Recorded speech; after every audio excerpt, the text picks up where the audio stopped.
కి ఓటేస్తే అభివృద్ధి ఆగిపోతుంది, కాంగ్రెస్ పార్టీకి ఓటేయండి అభివృద్ధి చేపించుకోండి అంటున్నాడుగా. ఆగిపోయింది అనడానికి ఆగిపోయింది అనడానికి చాలా తేడా ఉంది.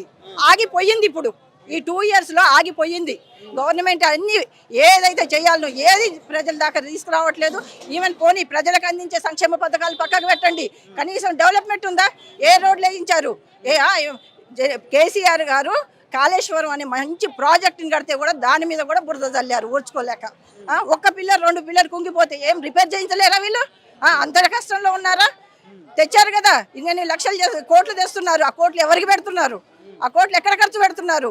మీరు ఎక్కడైనా చేస్తున్నారా? ఒక రోడ్ వేసిన దాఖలా లేదు, ఒక ప్రాజెక్టు కట్టిన దాఖలా లేదు, ఒక బ్రిడ్జ్ కట్టిన దాఖలా లేదు, మెట్రో స్టేషన్ వేరే కొత్త మెట్రో స్టేషన్ వేసిన దాఖలాలు లేవు.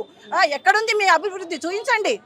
మేము చూపించితే మేమే మీకు లొంగిపోతాం, మీ కాంగ్రెస్కి మేమే ఓట్లు వేస్తాం.